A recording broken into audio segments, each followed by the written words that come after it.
I'd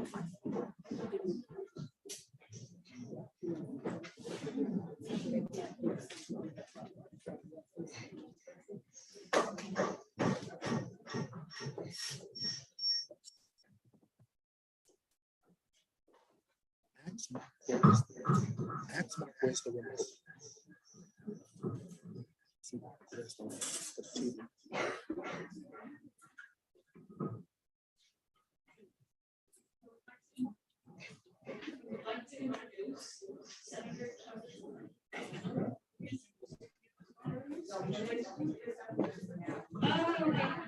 So, a few words for our students. Hi. Where's mom? She has to go on mute. Go.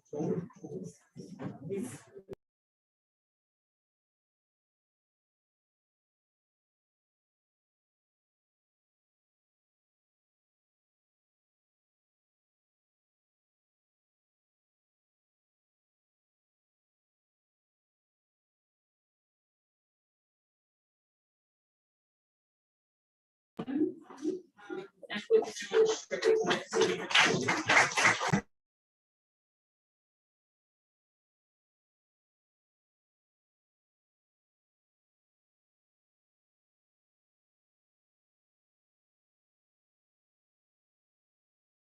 and good evening, everyone.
And so I want to thank you for that. We have been hosting this event for 7 years now. And I have to tell you, it's been about 7 years. I've been in Albany. But this is the first time I am joining you today as the chair of the task force on women's issues, which means that I have got a new platform to advocate for women, not only in this district, but across the entire state. I want to thank our Mistress of Ceremonies and Gaudette, who was a recipient last year. Please stand up one more time, man.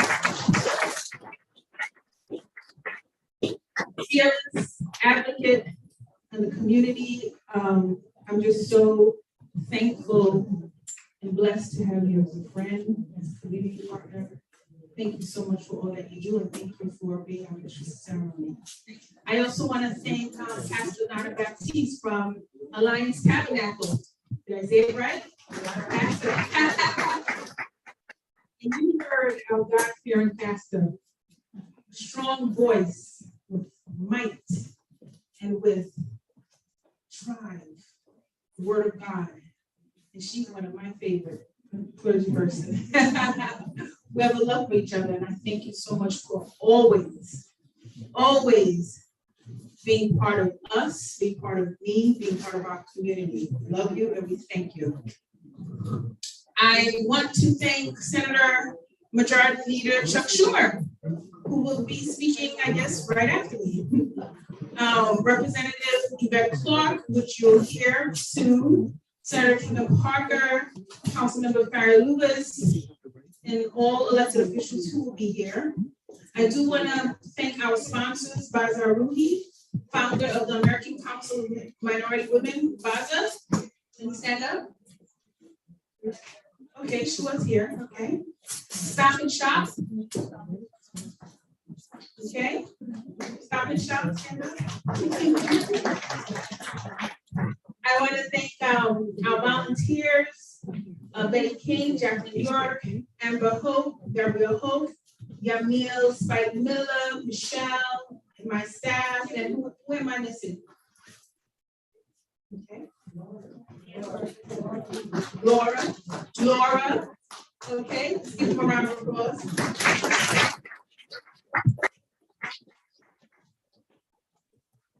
I want to thank. Who's talking up there? I want to thank Dr. Akome, who really started. Yes, I'm here and my face is on, but do they know I'm on? College. Again, a constituent of mine, fearless leader on a lot of different issues, especially on bringing back our girls in Nigeria. Where is she? She's going to do a presentation, and she is a professor at Brooklyn College, and I'm just really thankful. What's going on, Garrett? She's been a partner with us. So thank you. Thank you. Thank you. Thank you very much. Can you hear me? Great. I am so excited.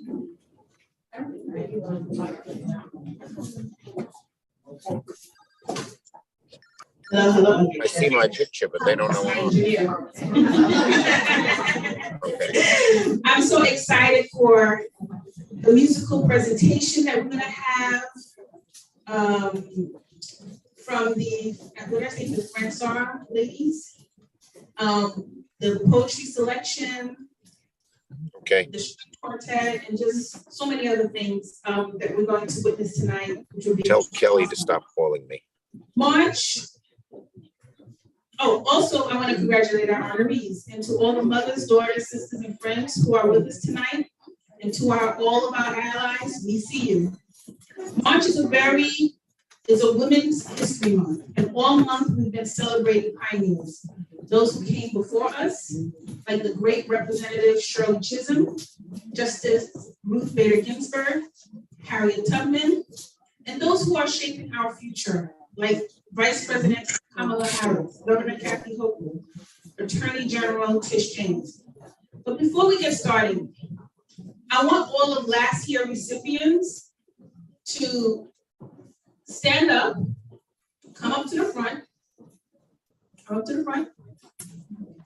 all last year recipients, to the front.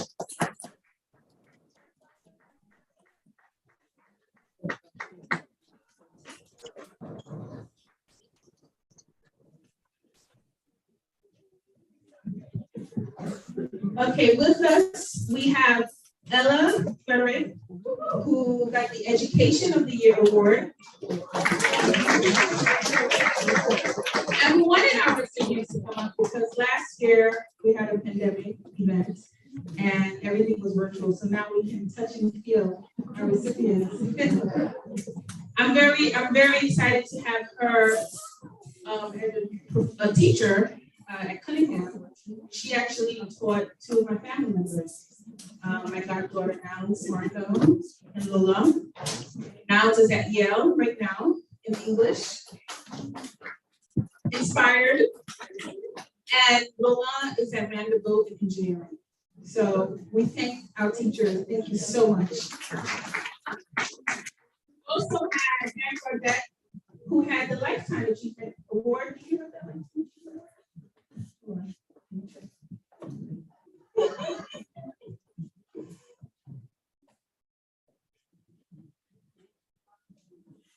Okay, and you had the Lifetime Achievement Award, right? Okay, great. And we're just really excited that she's here to be our mission ceremony. But Anne has been a long time public servant, okay? You don't have to be elected to be a public servant. She has been serving the public, the community for a very long time. She's been the leader of their association, the Peyton Home Association. I mean, she's been phenomenal. And I want to thank her for embracing me and showing me how to continue to be in touch with our people in our community. And so I want to thank you so much, Anne, and I thank you for doing what you're doing.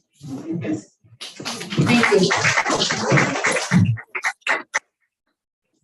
Okay, others who were Talia Toussaint, Piorni, Laura Elvers, Collins, Detective Kim Walker, Lorraine Brown, Marietta Small. So let's give a big round of applause for our Sheroes.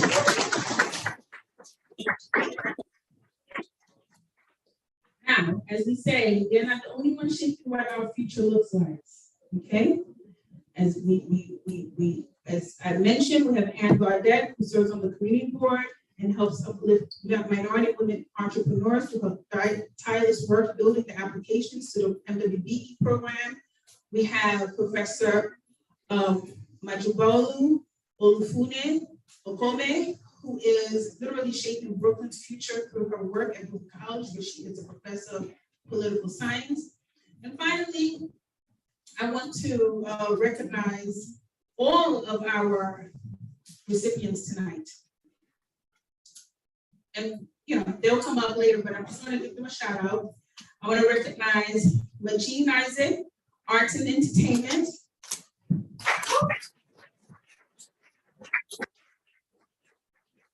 Ilya Miguez, Folk, Business and Entrepreneurship. Joan Affadine, Community Engagement. Rose Graham, Education. Hey, Rodney, it's Chuck Schumer. Julia Charles, Environmental Activism. I don't think she- In memory of Ellen Polovsky, Health. Dr. Una Clark, Lifetime Achievement. Our fierce Congresswoman, Yvette Clark.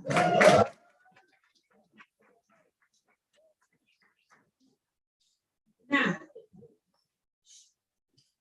I just want to say a few words about Ellen Polovsky, who we're honoring tonight for her work. I want to thank her and may her spirit and legacy live with us. She was a champion of the New York Health Act and Medicare for All. And it feels like yesterday when we were together at Brooklyn College, we did our first forum on the New York Health Act with Assembly Member Dick Godfrey, laughing and having a good time, but also promoting and letting people know that universal health care is important. I know that firsthand because I was my mother's caretaker, and I had a first-hand experience of how our medical system, our healthcare system needs work. A lot of our seniors, a lot of low-income families, working-class families do not have access to healthcare or quality healthcare. And so I know Marianne is here. She has some petitions we want to fight for. Hello, can anyone hear me here? That it passes this year. Folks, whoever's in the control room here, it's Senator Schumer, I gotta go. Is leaving, and we're hoping that before he leaves, we pass his bill that he's been Hello.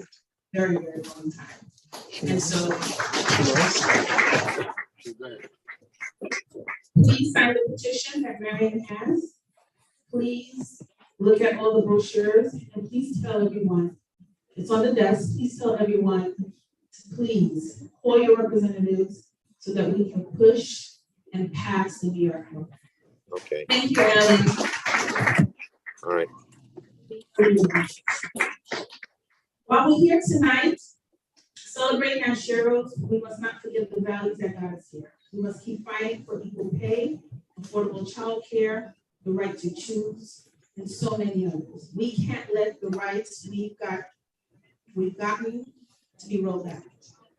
I'll see it that New Yorkers' rights are protected. I'll fight in Albany for the equity we deserve and demand. I believe that through our good work, we can have a better life. With that said, are we going to introduce Senator Chuck Schumer? Okay, great. And so Senator Chuck Schumer will be joining us. Hello, Rodney's. Can you hear me?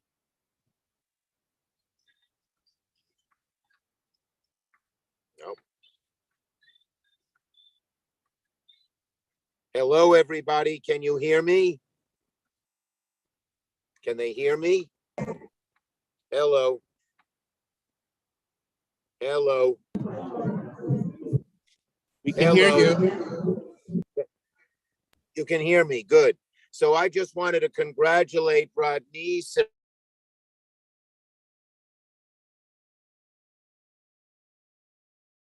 Much appreciate Women's History Month. I very much appreciate. My wife climbed the ladder. Her father was a cab driver. Her mother was a worker, a clerical worker at Coney Island Hospital. She was raised, I hate to tell you, I don't hate to tell you she was raised in Mitchell-Lama housing, but I hate to tell you the name of the place in Coney Island, Trump Village. But my wife climbed up that ladder, started the lower levels of city government and worked and worked and worked. And the same with my two daughters. So I'm the leader of the assembly home. I'm just a follower. And I just want to say a couple of things here in commemoration of Women's History Month. I've always believed that if we unleash the power of women, get rid of all the discrimination and barriers and glass ceilings, America would be so much of a better place. And we're doing it now in Washington, as you see. We just appointed our 56th judge to the federal bench. And I'm proud to say that more than half of the new judges that I've appointed to these very powerful positions, federal judge, which is a lifetime appointment, more than half are women and more than half are people of color, and the plurality are women of color. And we're going to put the cherry on, more than the cherry on top. We're going to achieve our greatest thing in a few weeks when we confirm our new Judge Jackson to become Justice Jackson, the first African-American woman on the Supreme Court. And we're working hard to get that done. She did great at the hearings, even though the Republicans picked on her. So I just wanted to say hello, and I'm in the car bouncing around here. I'm sorry that the picture isn't very good. I wanted to thank Rodney's. I wanted to congratulate the honorees and say the more power women have, the better America, the better New York, and the better our home borough of Brooklyn will be. So thank you, and God bless you, and have a great evening, everybody.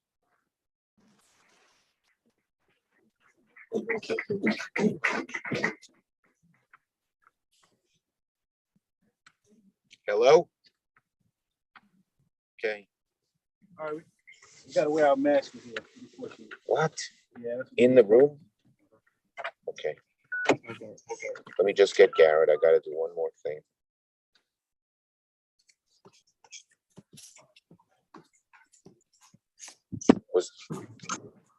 Isn't it wonderful to be among such Okay. august company? I also like to note that Senator Yvette Clark is here, Congresswoman Yvette Clark is here, and will be accepting an award for her mom. Thank you very much. So we're going to move forward. With poetry selection by Jennifer Sheroes.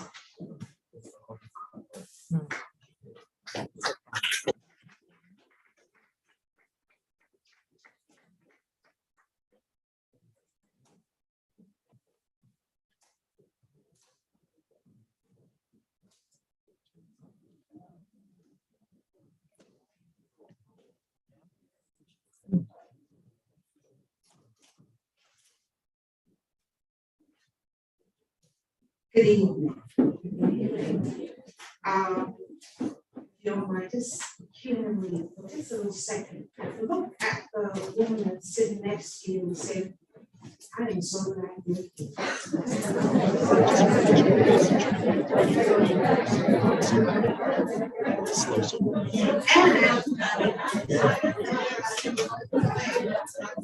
And also tell them, I see you.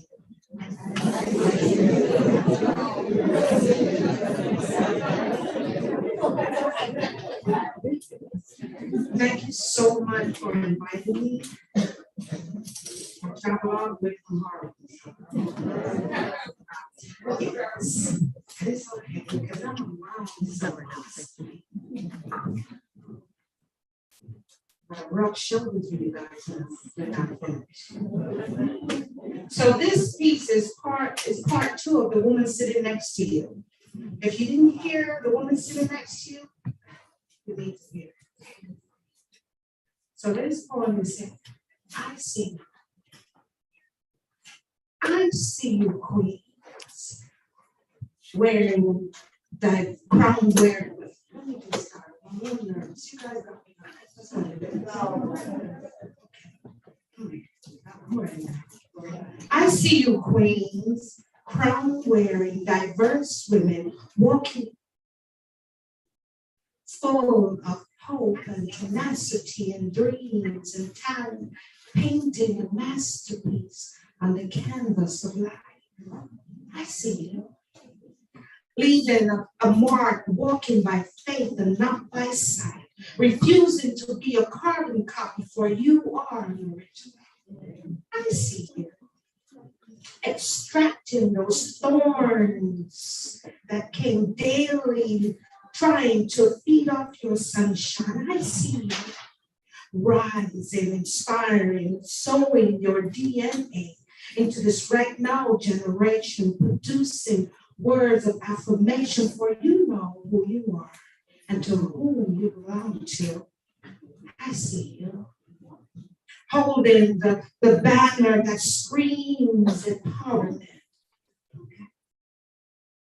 Hear your voice, see your worth as you buried your hands deep into the earth, producing and pioneering bridge builders, ground shakers, game changers, world leaders, history makers, trailblazers. I see you exposing the social injustice and hidden faults and breaking the cast. I see you smiling through the emotion and pain that try to dress you as an afterthought, for you are overcomers, creating an atmosphere of strength and foundation. I see you, queen, crown wearing, diverse women walking into your destiny. I see you. The best is yet to come. Blessings.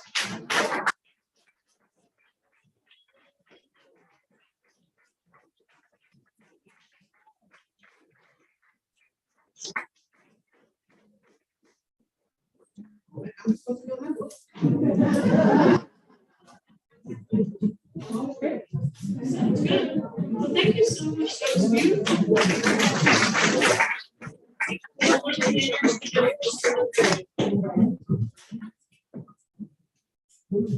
So we're now going to welcome Dr. O'Connor, who's a professor at Brooklyn College, who will present some thoughts and share some wisdom. Thank you so much.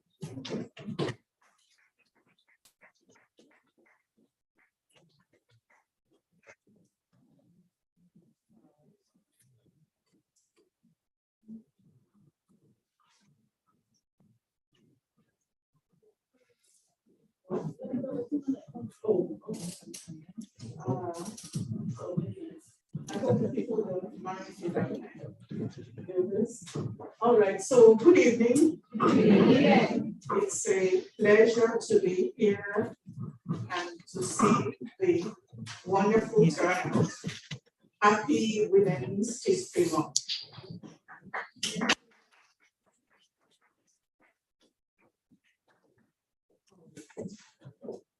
So my thank you.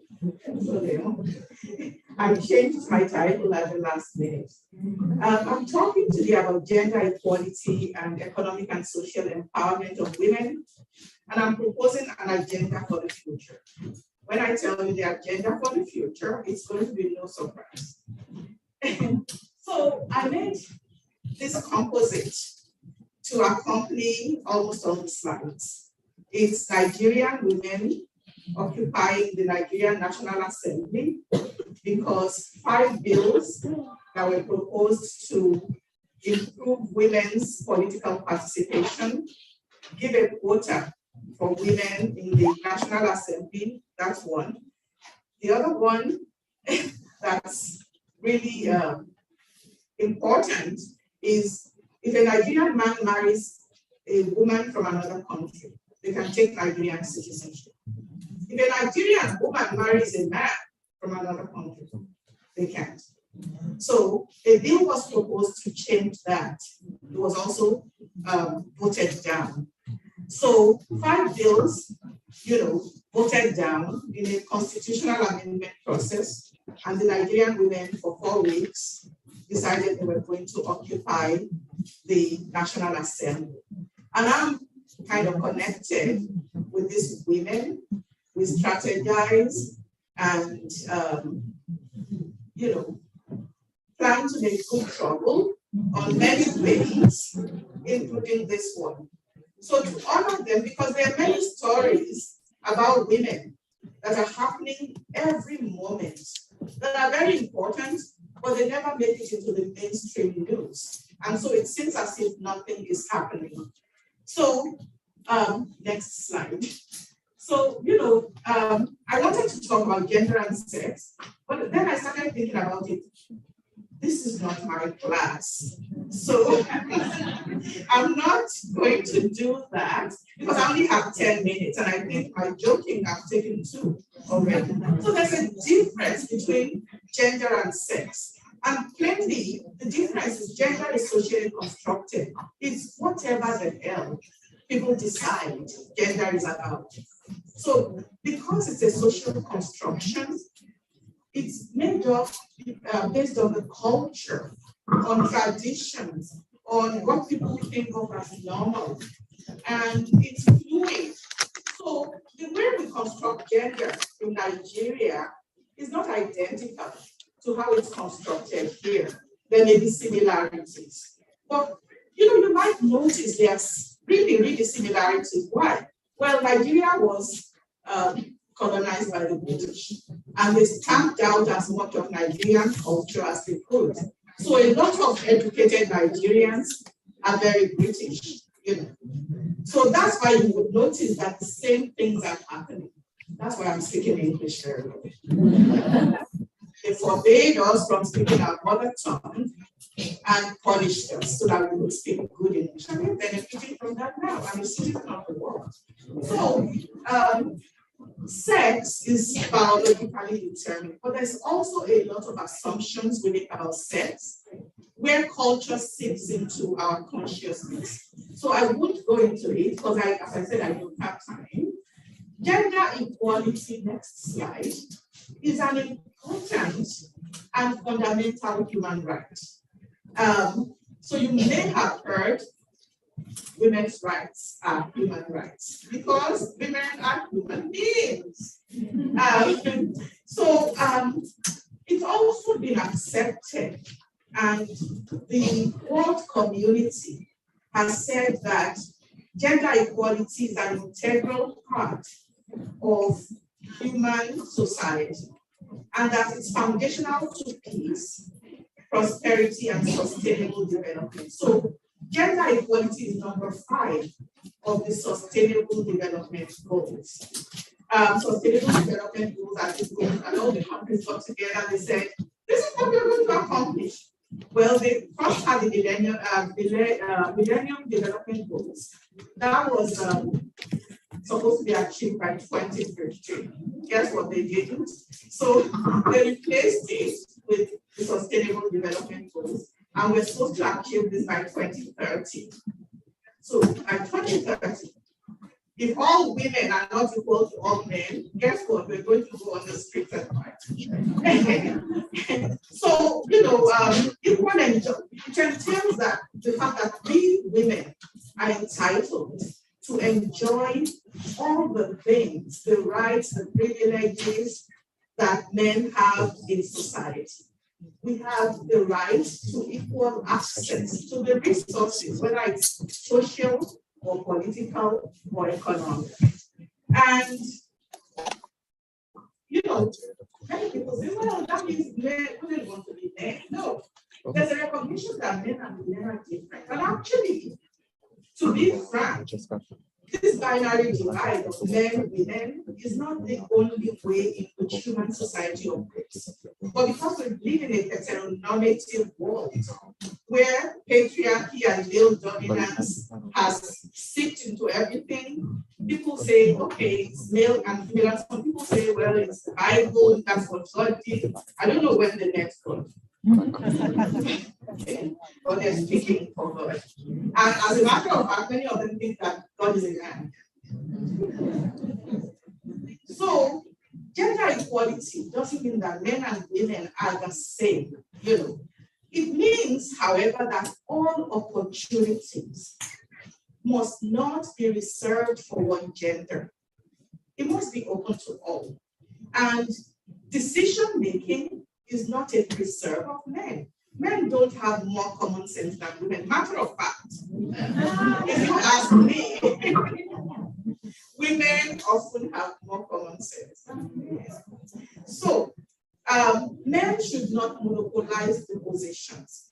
They must not monopolize the resources. They must not monopolize the leadership opportunities. They must not speak on behalf of women. Women can speak for themselves. So there's also gender equity. Gender equity is how we plan to be fair to women and men so that nobody is benefiting at anybody's expense. And the strategies that are used to make sure that women are made whole because they've been discriminated against are gender equity strategies. They're meant to level the playing field for everybody. When there's gender equity, then equality becomes possible. Then people also talk about women's empowerment.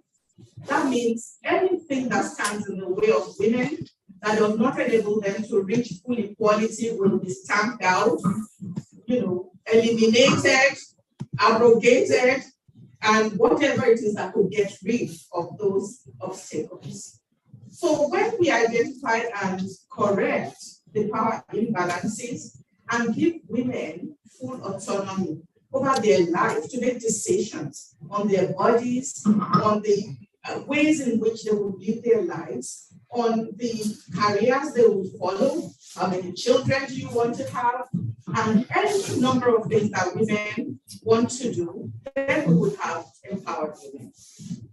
So why do we want to include women? Next slide, please. Okay, because it's democratic, okay? If we're saying that we're operating a democracy, why should you respect one set of people more than you respect others? Why should they have more voice? It's inclusive, it's cost effective, and I'll tell you why. It's also the right thing to do. And then you'll be surprised. There's so many laws, conventions, proclamations about this thing. There's a convention on the elimination of all forms of discrimination against women. It was, I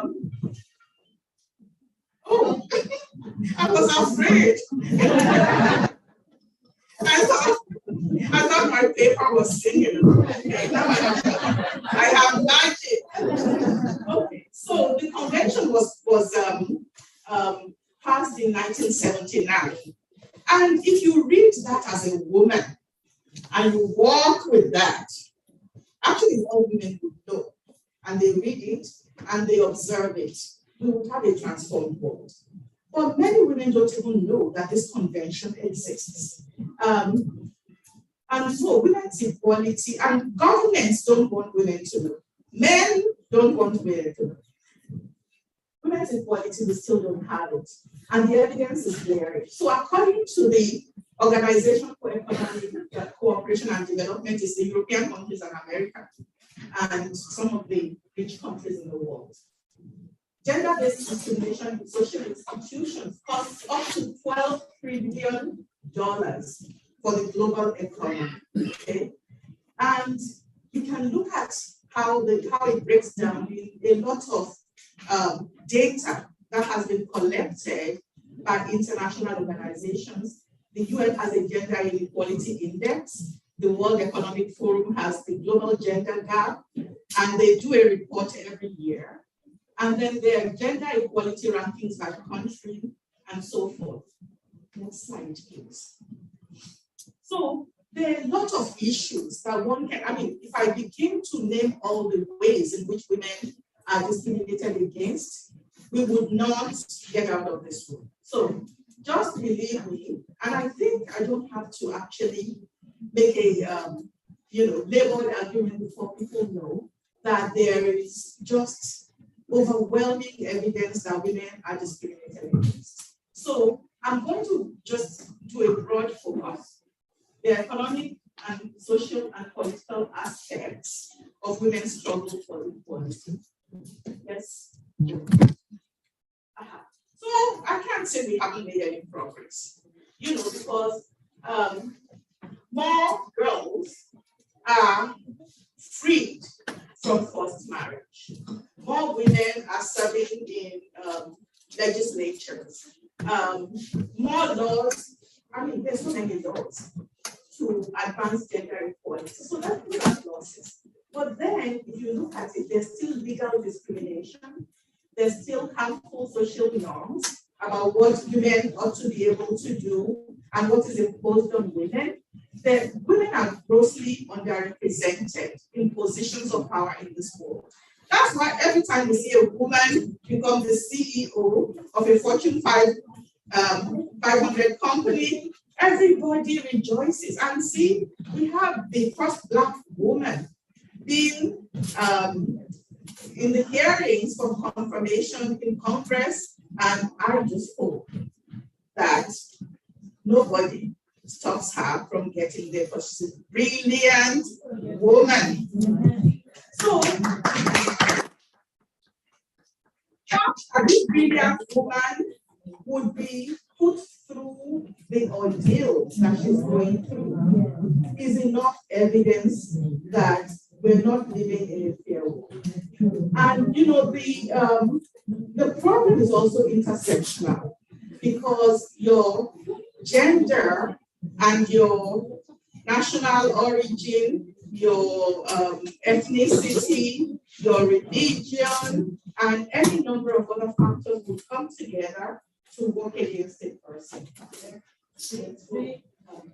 Okay, so when we also think about this horrible pandemic, I'm wearing the mask, my face gets puffy all the time, I can't breathe, but it's worse if I got COVID, because I really won't be able to breathe.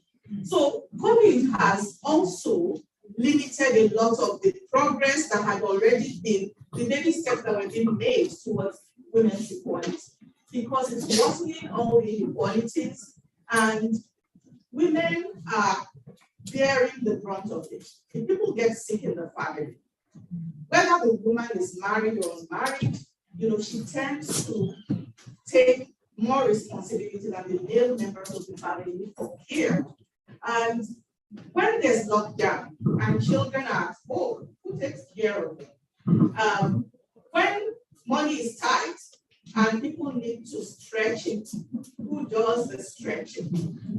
Of course, you will have anomalies, because I'm sure everybody can think of one woman who really doesn't do any of those things. But we're talking about the percentages, not outliers. So women are harder hit by the economic impact of COVID-19 because many women still work in the informal economy.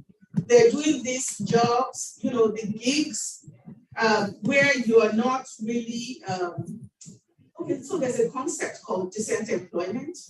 Decent employment is the employment that gives you benefits, that allows you to have humane conditions of work, that enables you to be able to retire, and then you have something left, in a safe place where you can afford to pay your bills after retirement. In the informal economy, you don't have any of those protections. And those are the kinds of jobs that the majority of women in the world, I'm not talking about just the US, have. So they are in insecure labor markets, and 60% of women in the world, at least, are in the informal economy. So poverty becomes their lot, and it becomes generational oftentimes. Another thing that's been found about COVID-19 is that there's a steep increase in the domestic violence that's going on. And it is intensifying. It's become like another epidemic. It's, inside the epidemic that we're experiencing. Please go on. Okay, so you can see from this chart by the World Economic Forum, the gap between men's income and women's income. See? So it's stark and it's extraordinary. Next, please. And then, okay, the emerging jobs are the hot jobs, places where you need to go. In the emerging jobs, you also see that men are out, numbering women. And take the tech community, for example. It is well known that they are very misogynist, that is women hating. They don't hire women as much as they hire men. And many of them operate like these locker room situations where they have pleasant rituals for women who are there. Okay. Next. So when you look at women in parliament, in legislature, see worldwide, you have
departments, as leaders, women also are not as well represented as men.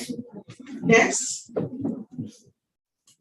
Top 10 countries. Iceland is the country to be. But you can see that among the top 10 countries, Namibia and Rwanda are there. So maybe I'm going to move to Namibia. Next. Okay, so what's the agenda for the future?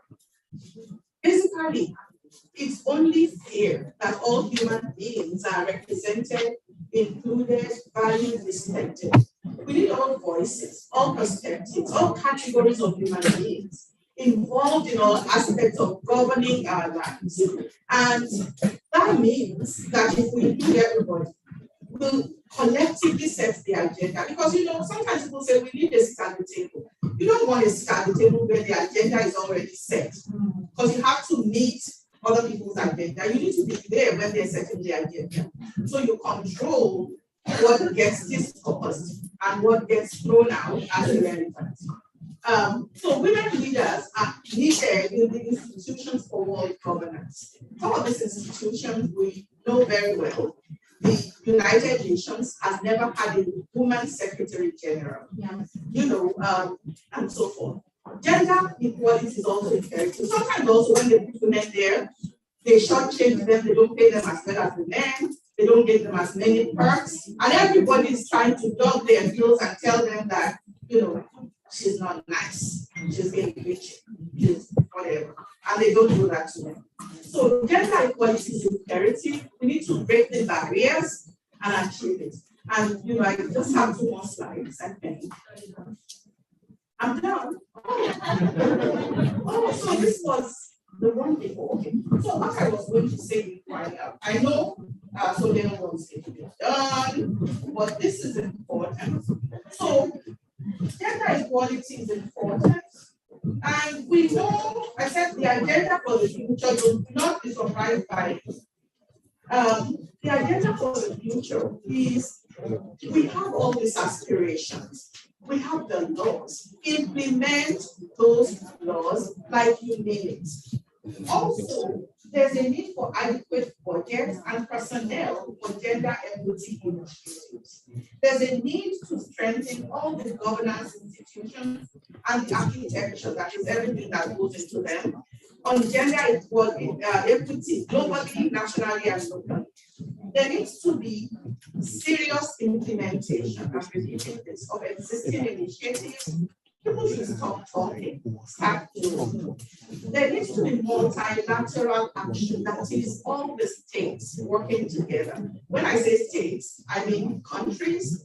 In demonstration of true commitment, they need to domesticate the international obligations that we have signed on to. So they sign all these conventions, there's a big fanfare at the UN, and then it dies there. We need that to end. Also, I want to say to everybody, support women and support girls, always.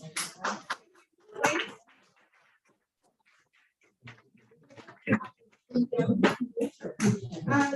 the World Economic Forum also said that as a result of all the pandemic effects, we're going to, I don't know how many years, we're going to have like 136 point something years before we reach full gender equality. I think we should be able to shatter that statistic and achieve it in that 2030, when they said that gender equality will be achieved in the Sustainable Development Goals. Thank you very much.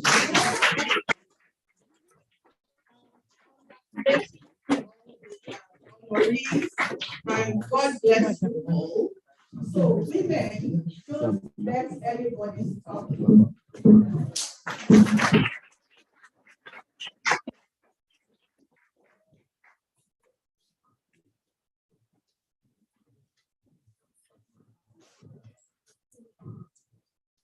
Thank you so much, Professor O'Connor. Once a teacher, always a teacher. But she raises a good point, which really reinforces why events like this for our women are so important. As twin events, so the tree will grow. If we raise our girls to be leaders, decision makers, look at the information, listen to what people have to say, and arrive at your conclusions and work forward. It's a process. It's called the life journey. And just as she mentioned, so many things she mentioned, but I would cap that by saying that women raise economies up. Right? So in any case, so we're now going to have a musical selection by the Strings Quartet. Thank you so much.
Spicy.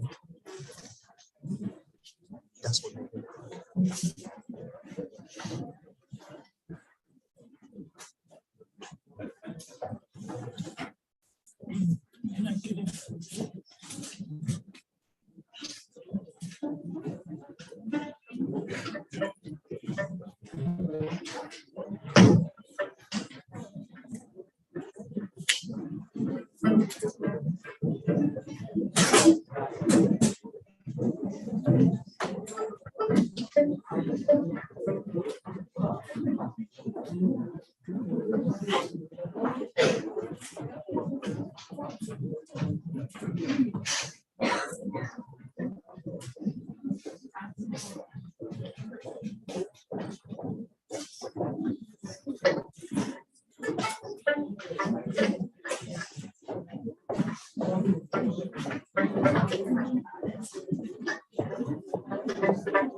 That was wonderful. That was really special. Thank you.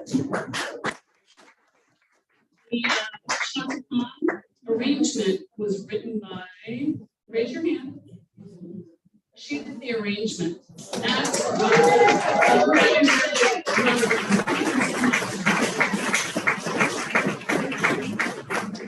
so I think we're going to move into the award ceremony. And we'll start with Najeen Isaac, who is being recognized for her arts and in the arts and entertainment category. It's so exciting to see young women emerge as leaders. Her art and her entertainment are influenced by not only her background, where she is, but where she wants to be. So it integrates her Haitian background along with the urban settings in which she participates. And from my reading of this bio, I see so much emphasis on placemaking, which she can expand upon. So please come up. I'm very excited.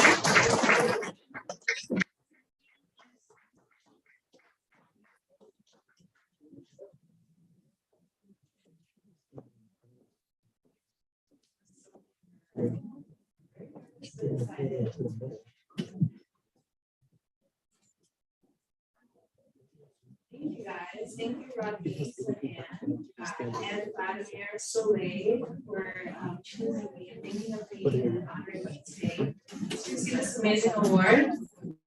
I'm a visual artist. I'm a painter specifically, and I'm also a muralist and arts educator. And I'm really inspired by my community, and I painted my paintings have always been about my Haitian American upbringing and identity. But then I soon realized that a lot of folks have always seen themselves in my works as well.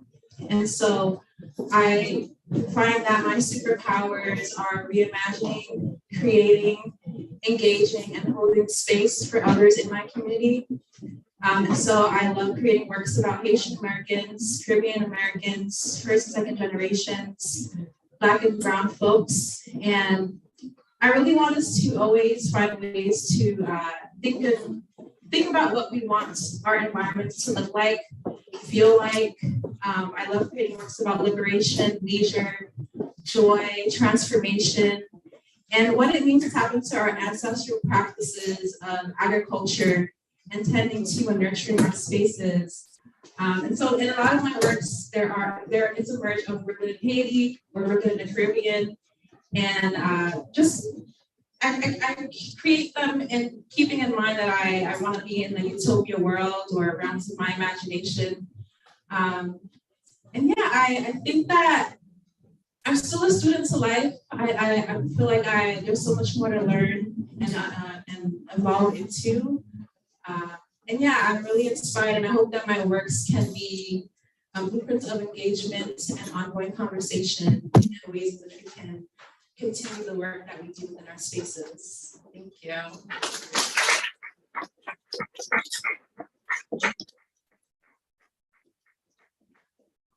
Thank you so much, Regine. And at this point, I would like to present this proclamation.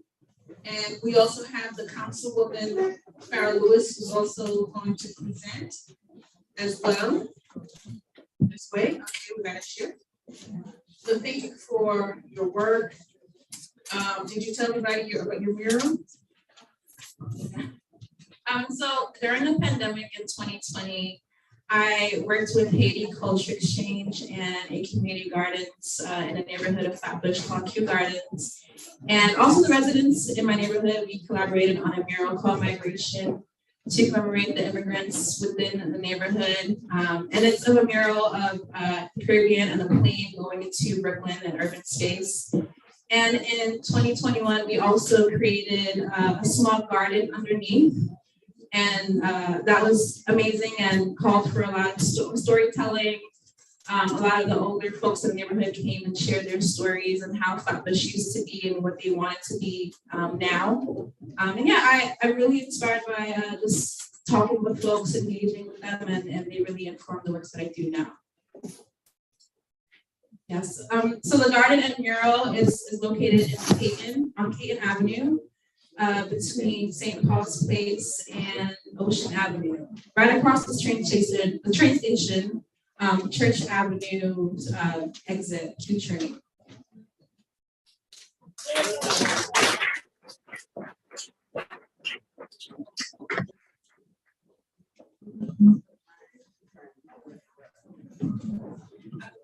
Just good evening, everyone. So first, I'm Councilmember Farrah Lewis, very happy to be here. Not gonna take up too much time, but I wanna thank you, Assemblymember, for organizing this event. Congratulations to all the honorees. Very happy to see our Congresswoman here with us and joining us. Thank you for always being present, fighting for us, and enjoying the session.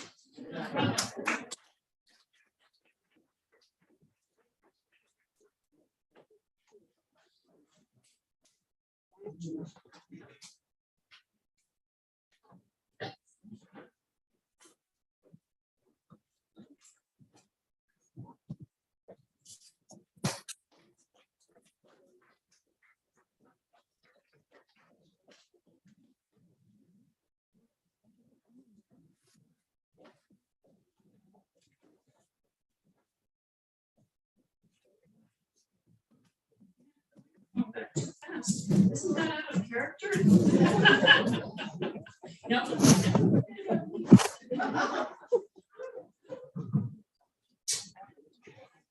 So we're going to honor our next honoree, Ilya Nieves Folk, in the category of business and entrepreneurship. Ilya is a neighbor, the next block over, and a friend. And it's been just an absolute delight to have her so nearby. She's had quite a busy life, I would say. She's the president of her of a construction company that works mainly in the Brooklyn area or some of the other boroughs on occasion. But she's been very helpful with MWBE as well to talk that up in our communities, because by getting the qualification, it allows women and men and minorities to bid on city, state, and federal jobs. So all of the hard work that our assembly member is doing in this category really matters, because it's about equity in these trades, in these jobs, which then can promote and lead toward union work, right? So in any case, Gilead has been quite a champion in a number of ways, and without further ado, I'd like to introduce her.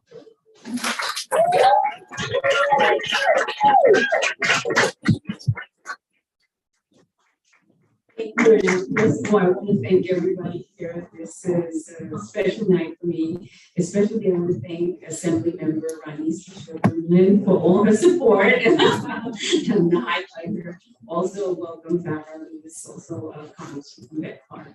But I didn't prepare anything. I'm just going to speak from the heart. But I promise this is not going to be a TED Talk. That I promise you.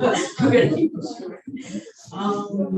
I'm not a contractor by choice, actually. I went to school. I went to get an MBA, and I also have a master's in healthcare administration.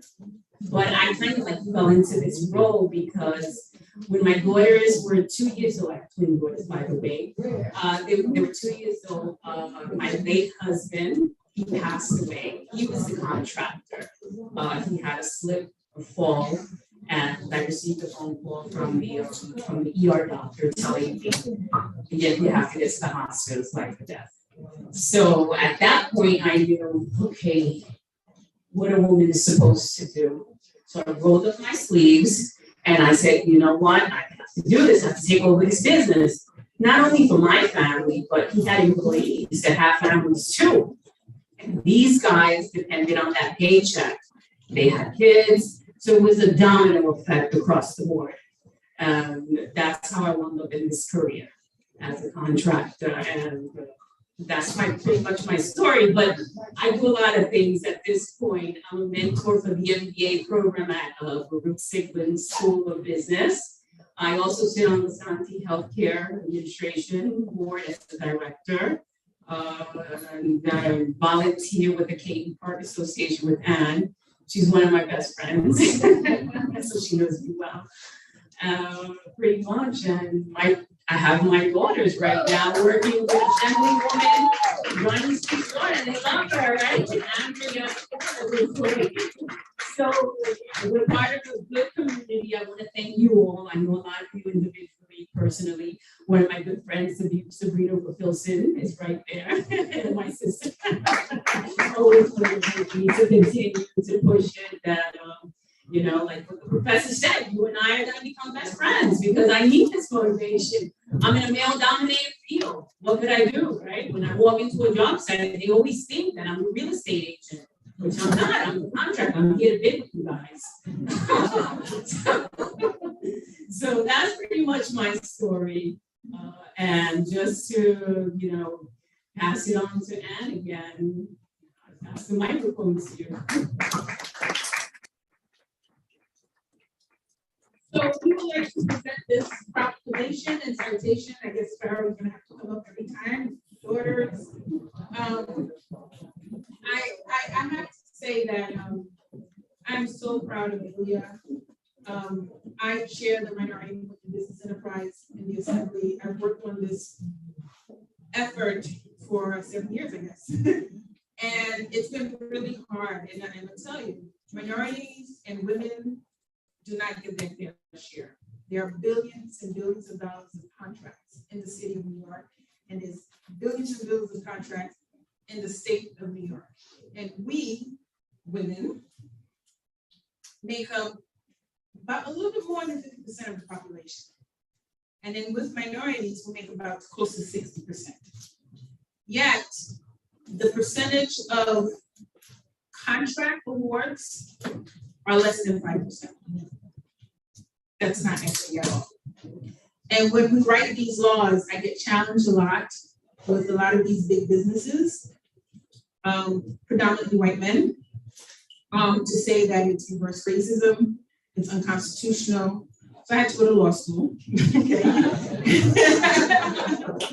So that I can challenge them in the room and say, no, it's not unconstitutional. Okay, we're remedying something that's ongoing, okay? Ongoing for a very long time. And resources have been stripped away from women and minorities.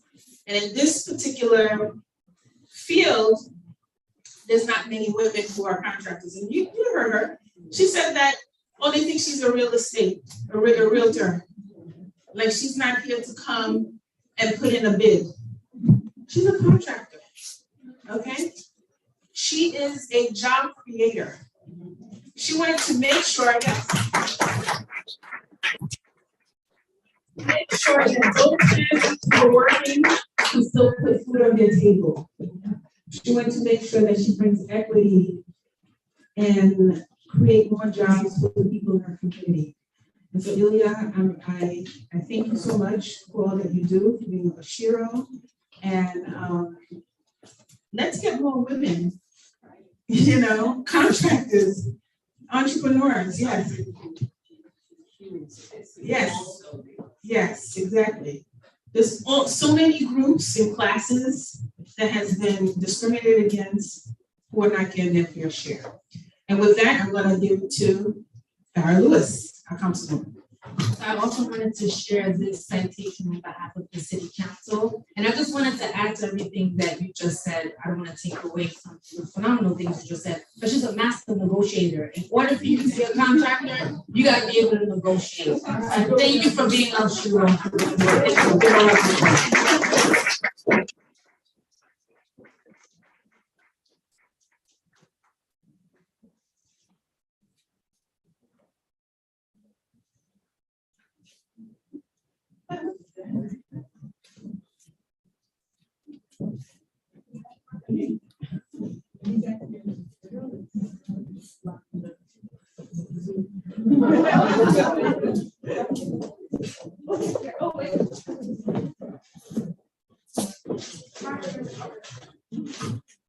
Hi everyone. As you know, I'm Julia's daughter, Gabby, and I just want to say that I'm extremely so proud of my mom. Like, she's my biggest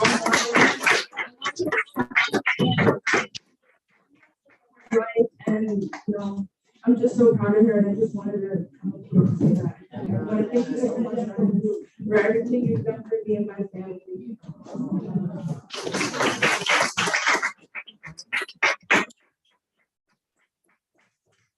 The words right on my mouth.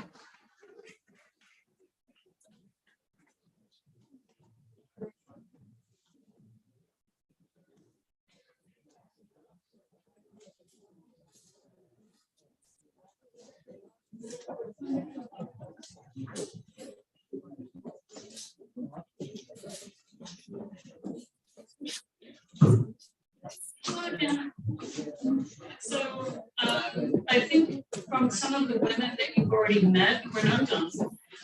You can see that they're forward thinking. They're not afraid to deal with the process, and they work and get things done. Women move things forward. Next, I'd like to introduce Joan Affadine, who is being honored for community engagement.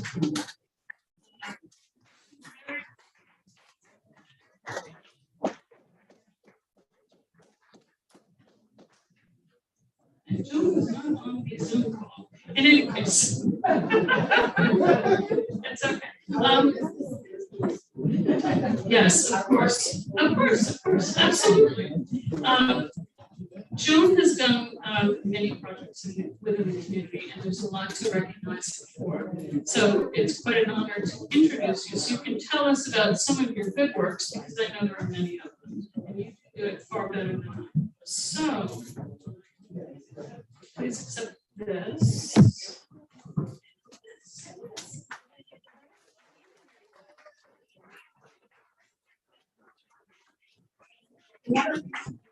In my voice. Sorry. I want to read you in my voice the first paragraph of my bio. It says, Joan Affadine is a Guyanese immigrant, a daughter, a sister, mother, friend, advocate, and believes in humanity. I am resilient, joyous, determined, informed, and my ancestors dreamed. So I want you to sit with that for just a minute as I cue up my notes. So because I knew I had a limited amount of time here, I had something that I specifically wanted to say, so I wrote it down. So greetings, Assembly Member Bishop Hermelin, Congressman Clark, Councilmember Lewis, Misters of Ceremonies, community, friends, family, and other esteemed honorees. Happy Women's History Month. What a wonderful celebration and a glorious cohort to be included in. I met Rodney's many years ago during a moment of service to our community at a community board meeting. Move with me as I remember having the honor to serve as the Mistress of Ceremony for the first Women of Distinction Award, where Dr. Una Clark was celebrated as a Woman of Distinction. A few years ago, and lead with me now to the present as I stand in gratitude for Rodney's acknowledgement of what I consider my duty. My parents raised me to be a service-minded person. As the saying goes, of whom much is given, much is required. The Lord has blessed me with talents that He guides me to use in service to His people. As a result, I am blessed beyond measure. In Matthew 25:35, we are told, for I was hungry and you gave me food. For I was thirsty and you gave me drink. I was a stranger and you welcomed me. These words exemplify how I live my life. I believe that in collaborating, we can leverage our God-given talents to achieve sustainability for our community and our people in general. I invite you to join me in this pursuit. I end as I begin in gratitude for my husband, my mom, my sisters, biological and chosen, my chosen brothers, friends, family, and collaborators for the value that you bring to my life. And finally, to our assembly member, her amazing staff, and our host, Mark, who's not here. Thank you for acknowledging my service to my people during a month used to celebrate the indelible value that women bring to society. I wish you peace, love, and light.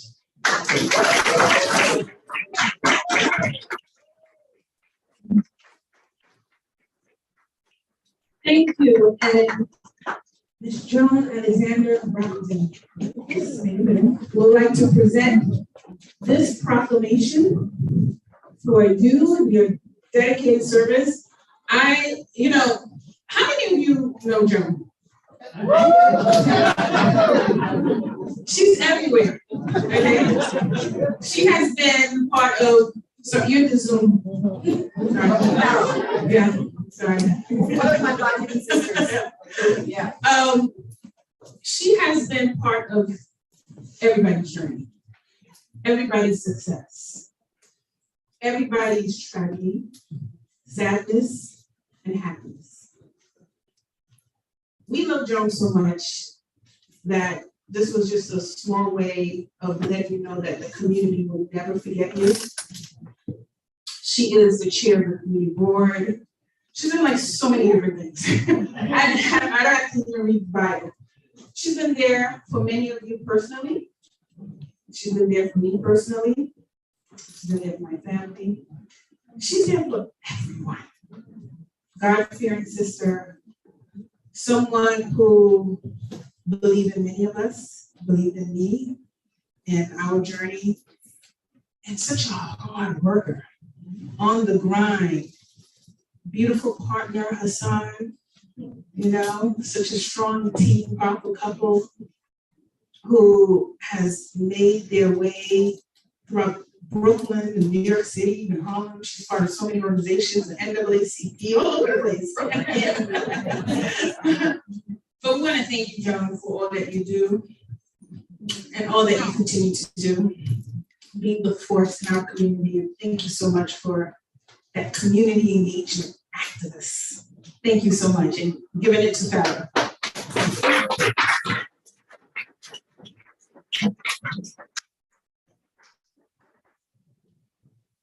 I think you said everything will make good for it, but Joan, personally, I just wanna thank you for being like a mom, a big sister, a best friend. I thank you for being a great example for us on what we should be doing as women in our community and leaders. Thank you for all that you do for your husband. I love the love that you both share, but most importantly, I love the fact that both of you are a force. You have a lot to do with that. I'm not taking away from his side. Thank you for who you are, but most importantly, thank you for your mom. She raised you and she got you here. So thank you, Mom. Give Mom a round of applause.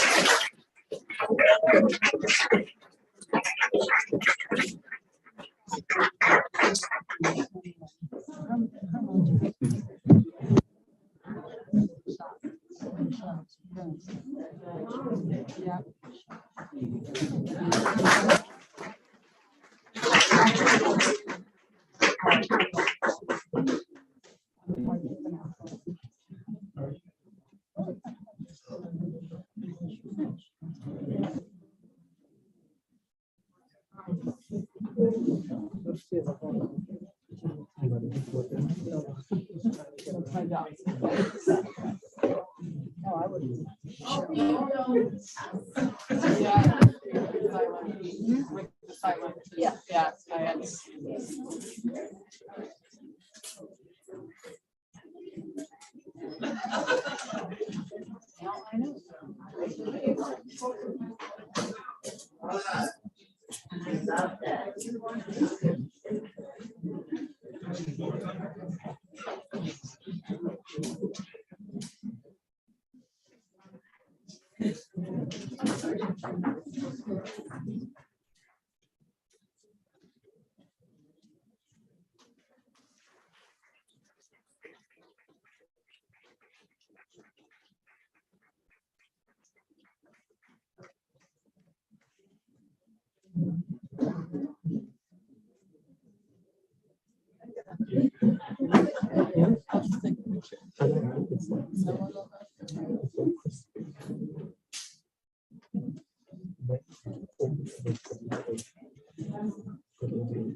Hey, good evening, everyone. Good evening. Well, as you all know, I'm Joan Affadine.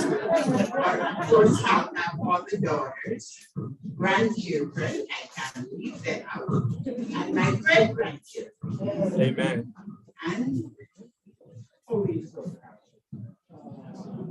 Oh, yes. At least she has taken some of the instructions. And one of the things I cannot, even though her daddy is here, I know he would like me to make mention of. Yes. He has gone on before, but I'm sure he's still looking down on her and he's very proud of her. Yes. And he will continue to be of service to the community, and may they in turn be respectful of you, and I'm lost for words. Thank you for all your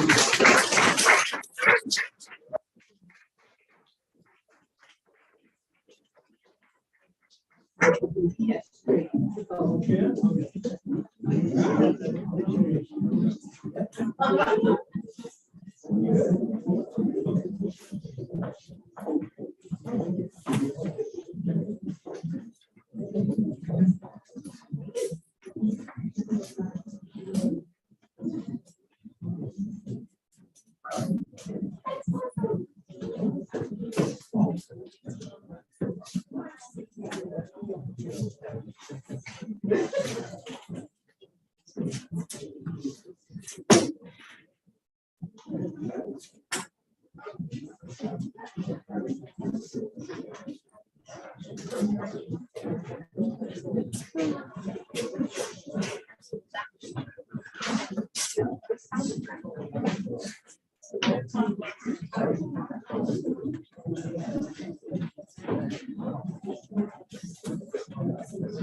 Greetings.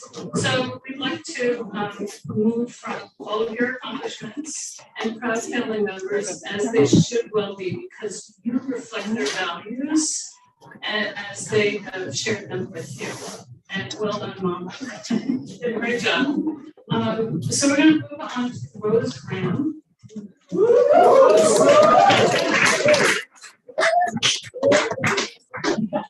She's being honored for education, and she is an assistant principal here at 399. She's worked tirelessly within the community on so many things, it's kind of hard to list. But she did receive the COVID-19 Hero Award from our then borough president, Eric Adams, who's now our mayor. You're an ordained deaconess. You work on Community Board 17. Wow. You work specifically with youth services, and as well as literacy programs and so many other ways that you choose to share your gifts and talents with the community. So it's my honor to please welcome her.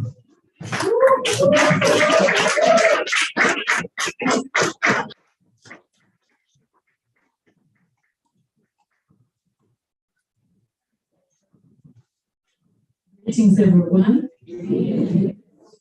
I am so humbled and honored to be here tonight to celebrate this recognition of accomplishments. I see so many people in the audience that I stand on your shoulders, and I'd be remiss if I left here tonight and not to say that I stand on the shoulders of Dr. Una S.T. Clark, who is also an honoree tonight, for lifetime achievements. My bio says it all for me. I am a servant leader. When I start out to do these things, I never consider the accolades, but I just want to stand and say, I am blessed and highly favored. So it's favor, guys, it's favor. I am joined tonight by my principal, Lakeisha Williams. I am joined by CSA. CSA is in the house, Community School District 17, and my Community Board 17 family. So I just want to thank you, Assembly Member Rodney's Bishop Herman. Our paths crossed, might have been 10 years ago, when she connected me to Habitat for Humanity. So I thank you for that, man. I have done so much. Sometimes when I look at my accomplishments, I say, when did I do these things? But I'm gonna take Congresswoman's words right now. It's a labor of love. And I learned a long time ago that I serve the public does not serve me. So again, I will just continue to serve. I stand up, I stand out, and I answer that call to action. I just want to share with you that during the pandemic, when people were dying all over, I served at the REC. That's the Regional Enrichment Center at PS 181. That was one of my most challenging times. My family saying, I don't know why you're going out there, but because I want to serve. So tonight I accept this recognition of accomplishment on behalf of every boy and girl in Community School District 17 and by extension, New York City. Again, I thank you, Assembly Member Bishop, for many reasons, but most profound, you have held the doors open for others. Because how many of you know that people close the door? Once they go through that door, they close it. So I want to thank you for creating space for many of us. To Councilmember Flora Louise. You're not my council member, but you're my sister in the work. And I always recognize you and salute you for the work you are doing. To my sister right here, Congresswoman Yvette Clark, I salute you. I just want to share, I also sit on Congresswoman's scholarship committee. So I thank you all for joining me tonight. But again, if you forget anything that I said, do remember, I accept this award on behalf of the children of the great city of New York. Amen. Thank you.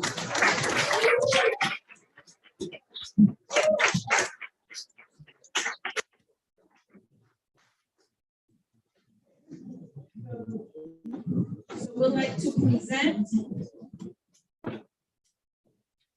this proclamation to you.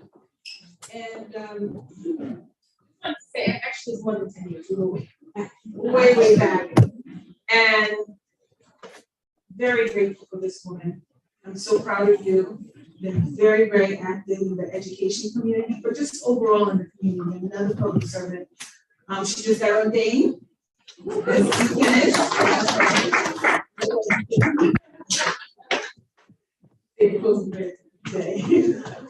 I've known Rose for a very long time, and she has opened the space. She's very caring. She's always reached out to all of us, always been there in the community, all of our events. She's been a strong advocate for people to get their homes. I was very happy when she got part of the board of Habitat for Humanity. And that's a big thing that I've been part of for 20 years, over 20 years, helping people get their first access to building wealth, which is owning a home.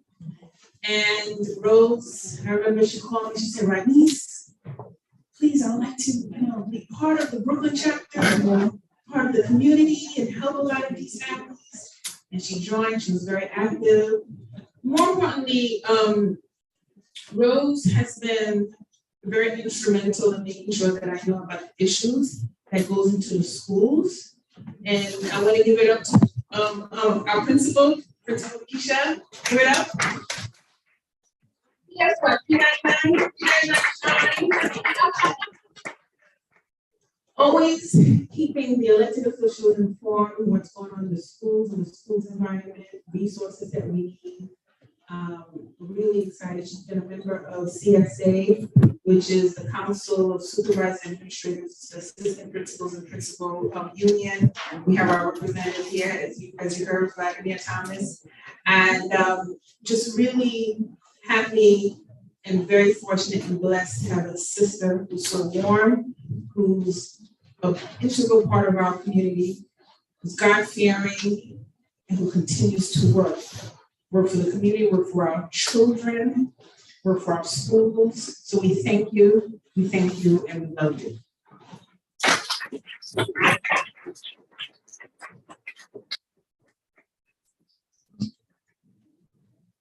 Thank you for being a humble servant of God. I know you're an educator, but every time you contact me, you open your words. Thank you.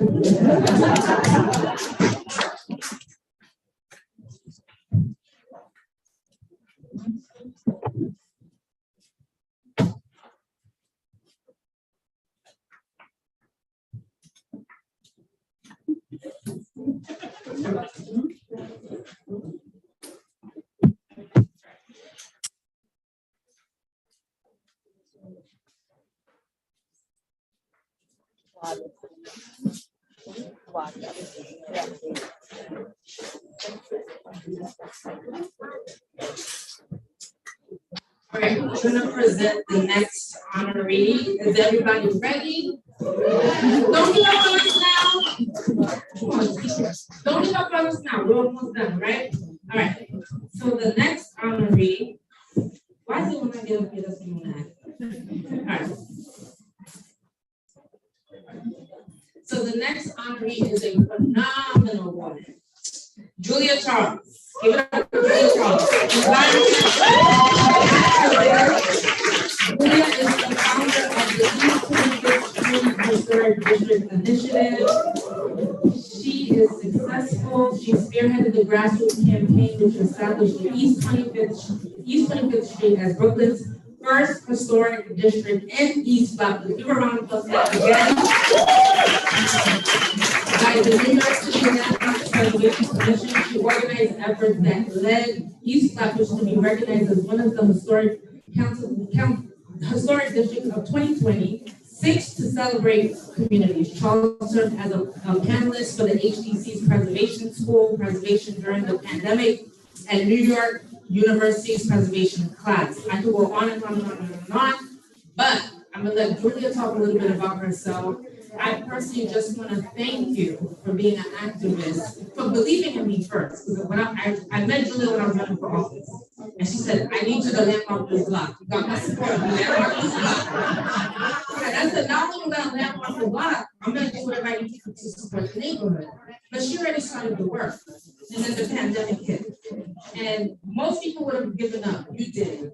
You galvanized the whole community. I know it was not easy. It's not easy to landmark a block. That means you're giving up your right, right? And I know it was not easy, but your heart is led you to the right place. And now you have the community intact. So we thank you for all that you do. Give it up for Julia Trump.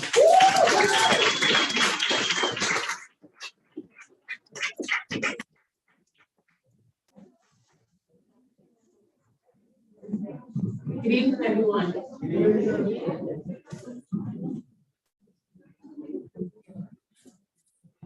When I was notified that I'd be the recipient of this year's Women of Distinction Award for environmental activism, I was surprised and deeply humbled.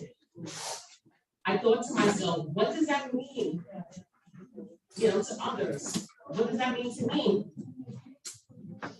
I quickly remember the fundamental principles to which I was raised, the lessons that were taught to me by people who shared the same shared values, the goals of what I thought would be a happy environment. Often the issues of the world are so grand, so overwhelming, that wanting to address them can feel daunting. Simply too much to take on. We've all heard the term shop local. Well, that applies to environmental goals as well. It would mean applying those principles of my mom, who worked as a nurse manager at our local community hospital, Peninsula General. My dad, who organized healthcare workers in 1199. And my grandmother, who cared for families, providing meals to whoever needed it. My husband, who would coach a youth football team and rally players for a decent field in Rockaway. Invest your time, skills, and passion to serve others. Residents of East 25th Street, specifically the Gardening Committee and the Prior Block Association presidents, would embrace my family and their principles and acclimate us to life on Brooklyn's greenest block. In kind, I provide one of my own. We've accomplished it together, and I hope it inspires others in historic preservation. Joan, I just want to tell you how blessed you are today. Today marks the 5th anniversary of the passing of my mother, Margaret Elaine Finger, and we are women of distinction. My daughter here holds her name. Thank you so much to my family, my neighbors, Councilmember, my little girl here, Councilmember Farrell Lewis, Congresswoman Clark, and Rodney's Fisher, Herman. Can't forget that, Herman. Your commitment to our district and beyond is unparalleled. Thank you. Thank you for your time.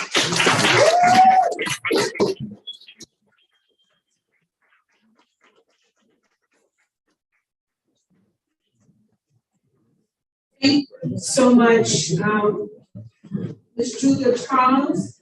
I would like to present this proclamation to you. For your dedication to our community.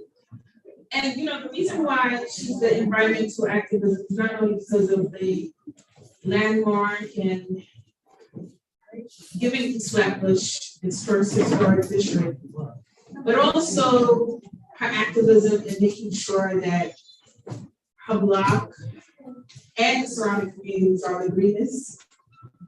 It's a space where we have clean air, plants and trees.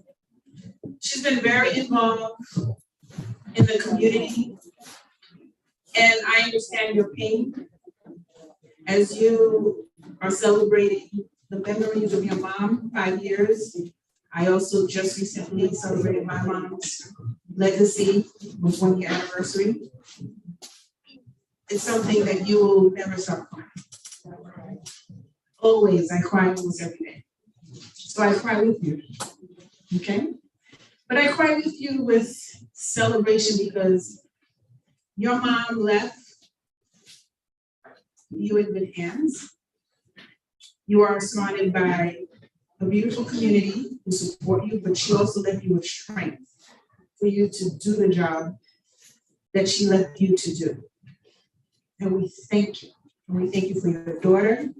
And we know your father had passed not so long ago. So I know that's hard too. And we also is watching over you. So we thank you, Julia, for your activism, your commitment to all of us. Something that she did within a couple of years has been taking some other communities many years and still. And I can tell you the Flatbush Victorian sector, they've been fighting for historic district landmark for over 20 years. And they still didn't get it. So you have some teaching to do. And your mission is to help so many other communities get to where you got your community. So we thank you, we love you, and we look forward to more leadership.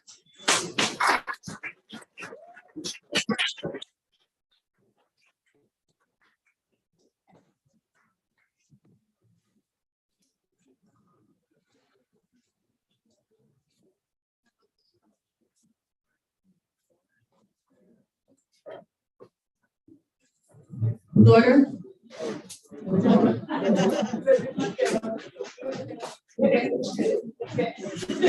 Bring them on.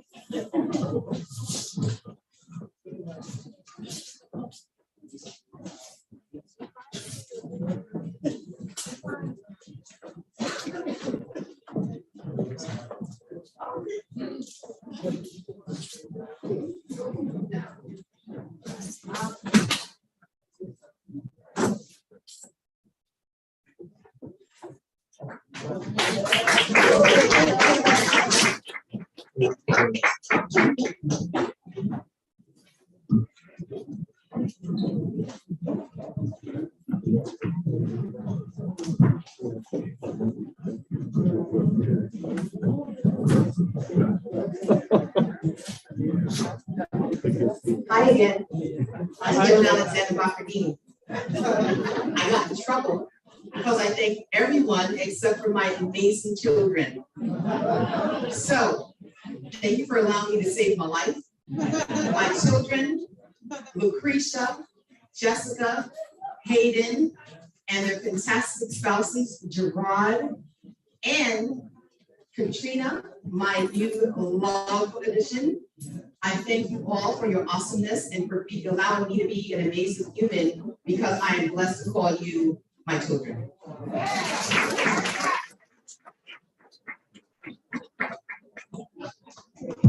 Two more, we're almost there. All right. The next honoree is Ellen Polovsky. Although Ellen shuns the spotlight in her social justice efforts over multiple decades, her contributions and achievements were many, including but not limited to the following. Early union organizing efforts in the publishing industry in the 1970s. Activists in women office workers, also known as WOW, editor of Health Policy Advocacy Center Bulletin, black belt in karate at the Women's Center Karate Club, and advocate for women's self-defense. Give a round of applause for that. Activist in the fight for reproductive rights, a contributor to the field of blindness pedagogy as executive editor at the American Foundation for the Blind. Give her a round of applause for that. And co-founder of the NYSD 17 for Progress and of South Central Brooklyn United for Progress. That's here tonight, so give them a round of applause. An activist for national single-payer universal health care and for the New York Health Act member of Physicians for a National Health Program and labor activist for New York Health. While Ellen is not with us tonight, the spirit is with us, and we appreciate her for all her hard work and her advocacy and for paving the way.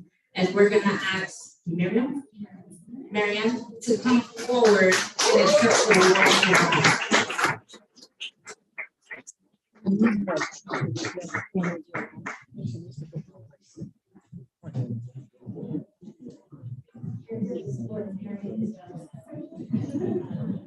Good evening, everyone.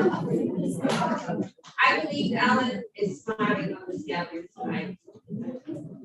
Her husband, Dave Newman, Ellen Unlake House, last August 18th. Her husband, Dave Newman, and then children, Jesse and Alex, wanted to convey their thanks to you, Marlies, for the award.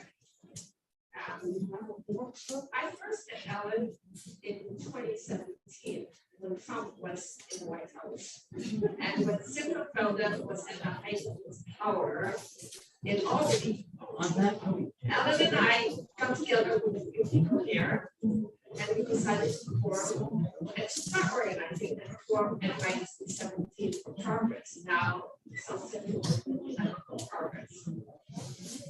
So at one of the first meetings, I asked, well, who would join me in starting to educate folks around health needs and the New York Health Act? Well, Ellen was the only one who said yes. Everyone said, oh, check it out. And I initiated a coalition in the Midwest in this area to educate the community about the New York Health Act. And here, and the people left were among the early members who worked with us. For me personally, Ellen proved to be a consistent friend, a non-judgmental counsel, and a very generous collaborator. In collaboration with the Campaign for New York Health and the Metro Chapter of Decisions for a National Health Program, our Midwood business team reached out to the local communities about the New York Health Act. In the current session of the legislature, the bills are Assembly Bills 1658 and Senate Bill 5474. What does that mean for all of us in this group? This legislation proposes a statewide single-payer health program to guarantee coverage for all medically necessary care for every New York State resident, regardless of race, gender, age, and employment or citizenship status.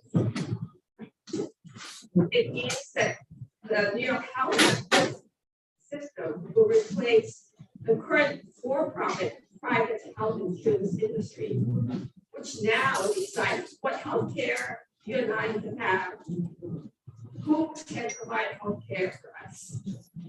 Billions of dollars that are now spent within the bureaucracy of the health insurance industry will go to pay for the New York Health Program, which will be supported by a progressive tax schedule based on household income. Last year, when Ellen was diagnosed with terminal cancer, she and her family experienced the most cruel experiences we have under our current healthcare system. United Healthcare Medicare Advantage Plan, which was part of her husband's retirement package, authorized, forced them to appeal after appeal for proper medical care or rehab, finally for hospice care over a 6-month period. Finally, Ellen was able to receive some hospice care, and she and her family decided after the intervention and congratulations. Ellen believed in a fair or just world where no one is denied health care for whatever reason. Seeing the New York Health Act passed with great one step closer. In the current legislative season, we call on all the legislators involved to pass the New York Health Act in a package together with the coverage for all legislation, which would cover healthcare for immigrants and undocumented communities in the 2022 and 2023 legislation. And also to pass the end medical debt bill, which would prohibit predatory medical practices, death practices. So we want to thank Bernice for her commitment to the New York Health Act. We want to thank this woman here for his support of Medicare for all. And we're grateful that Bernice worked with Alan in the 2019 forum at Brooklyn College on the New York Health Act. And we look forward to working with you to pass the New York Health Act and for health justice in our.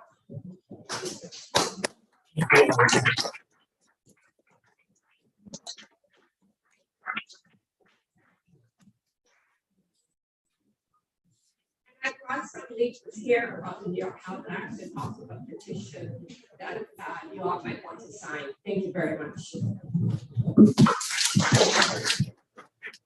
And we would like to present, yes.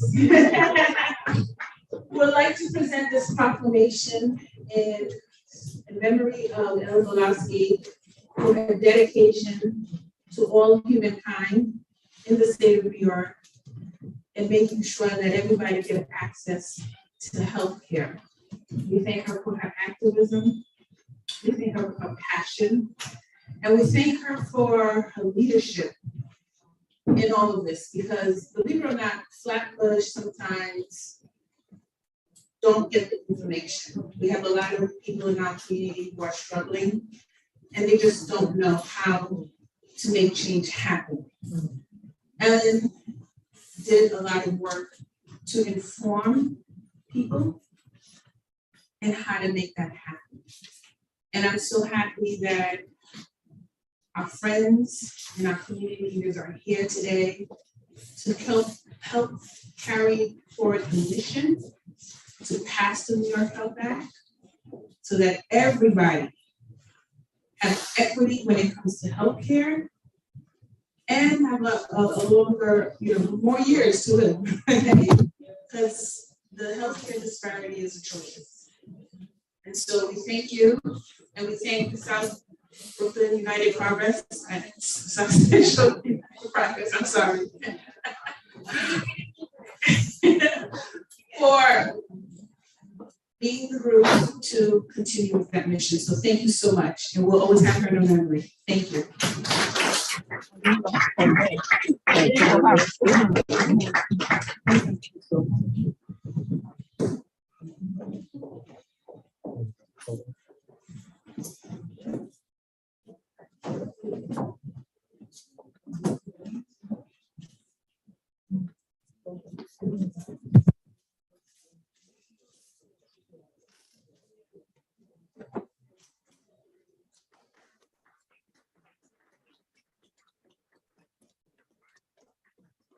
Don't forget to sign the petition.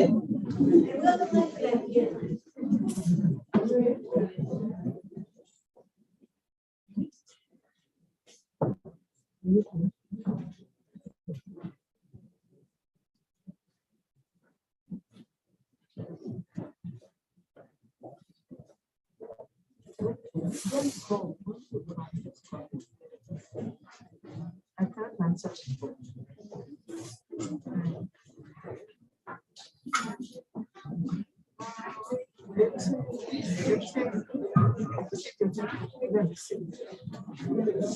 We need all the honorees to stay behind so we can have a group photo with everyone. So please do not leave, stick around. I just told the assembly member that I found it fitting for someone else to present this next award, and I'll tell you why. First, I ran for office in 2019. I didn't get to meet with Dr. Clark until 2021. Right after I ran, we had a pandemic, and the last thing I want to do is compromise our Sheroes, right? So we waited a while, and then we finally met up at on Ocean Avenue. And she asked me, she said, what do you want to do? What's next for you? What does this look like for you? And I was like, I have no idea. We're in the middle of the pandemic. Everything I said I wanted to do, we did it already. And I said, but most importantly, I think I want to leave the same legacy you left behind. You built institutions. I think that's something that's important. Everybody should want to build institutions in the community, especially in Council District 45. We don't get anything. Every time I city council, they're talking about Brownsville, East New York, Bed-Stuy. I could go on and on. They never talk about East Flatbush. We don't get anything. So when I sat with her, I was like, why would they do that? She said, well, you got to make them listen. So we make them listen. And we're getting our fair share. And I couldn't have done that. I know she's not here, but she can feel it where she's at. And we couldn't get those things done if we didn't have Dr. Clark. And if Dr. Clark didn't burn Congresswoman Yvette Clark, we didn't get this.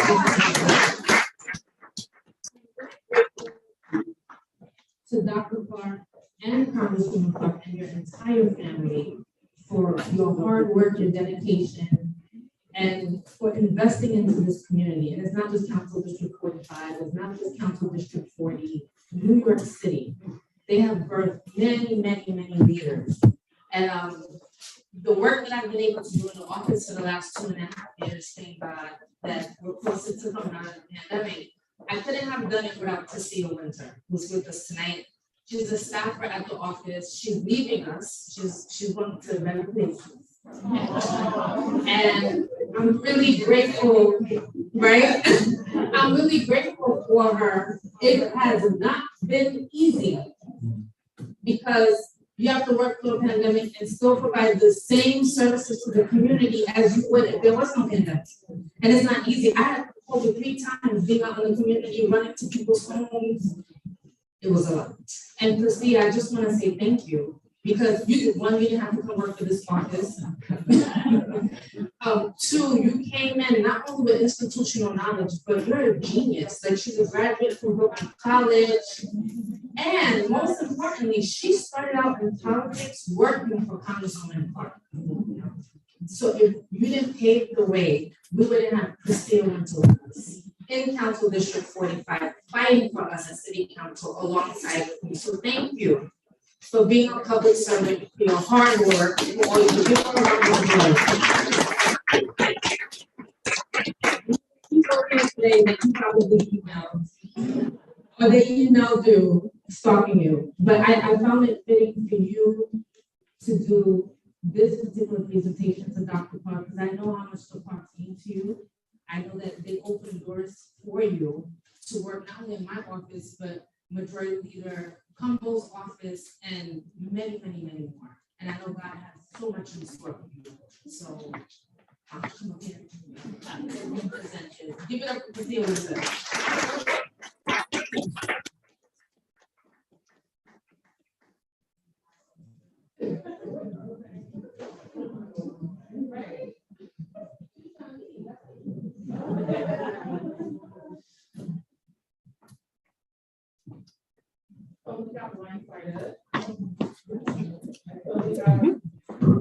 Totally got blindsided by you, council members. That was a good one. I don't know how to follow that up. The Clarks are tremendous. The mother-daughter duo. I interned in the summer of '06. I knew nothing about government. I didn't know that there were 3 branches of government. I didn't know that with distinction role in terms of who covered what jurisdiction-wise. But when I left that office, after they offered me a job, thank you, I learned so much about the need to help advocate for a lot of communities that look like me, for a lot of immigrant communities, for my parents and some Haiti, who don't know that there are real resources that your taxpayer dollars are paying for. And that these elected officials are here to advocate for you and to speak out because of a lot of the challenges that our systems that are perpetuating racial inequities are designed to overlook us. So I thank you, I thank your mother, and I thank the legacy of women who are here in city, state, and federal, making sure that we do have a seat at the table. Shirley Chisholm is alive and well. And I see that every single day because I've been so fortunate to work for such powerful Black women leaders. So thank you so much.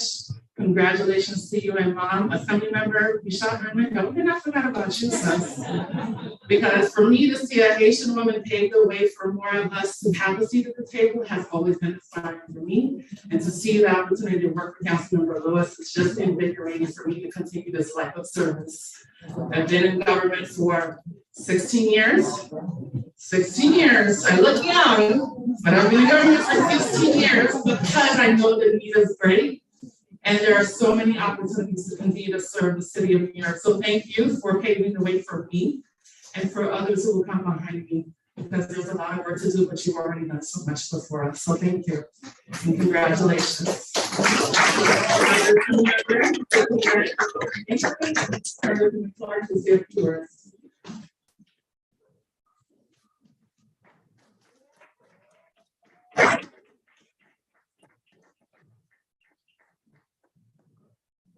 Thank you so much, Christia, for that your wonderful sentiments. And I attribute it all to my mom, to the Mistress of Ceremonies, Ms. Ann Goudet, to our outstanding, indefatigable Assemblywoman, Rodney's Bichot Herman, to our council member, Farrah Lewis, to all of the very distinguished, outstanding honorees who were the women of distinction this evening, to all who came out to celebrate these women. A pleasant good evening to each and every one. It's certainly my honor and my privilege to be here, to be a witness, and to be a participant in this evening's celebration of women of excellence, from the entertainment to the poet to the violin, the strings.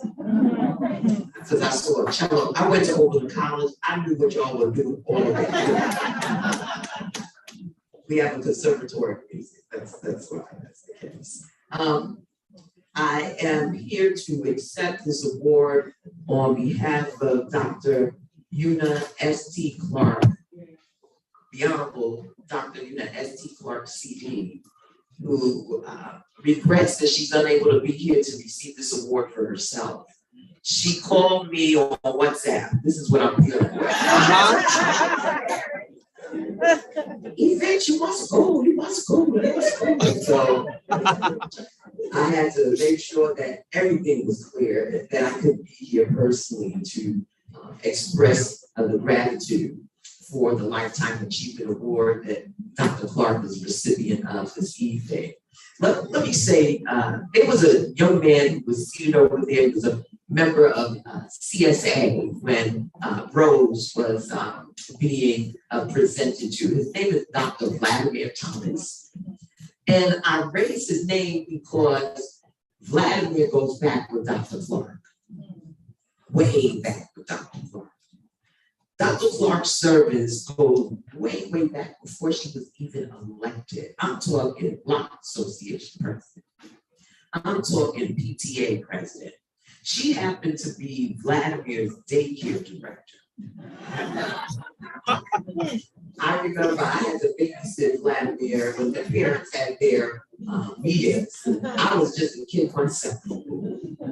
But this is the environment that Dr. Clark cultivated as I was growing up, as a young person in the Prospect Lefferts Gardens. I still call it Flatbush area, right? We are truly blessed with a trailblazer. Fun fact, Dr. Clark was the first foreign-born woman elected to the New York City Council. People like to talk about Caribbean.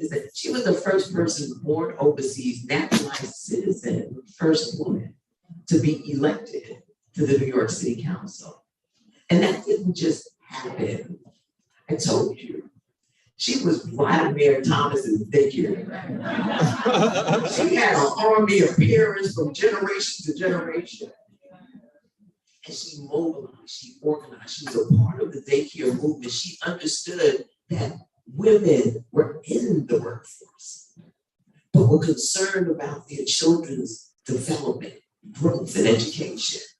And so she got on the bus with Feminine Montgomery. I can tell you, there were a whole bunch of folk that are right within our community that he's eventually ascended into leadership positions that started grassroots organizing.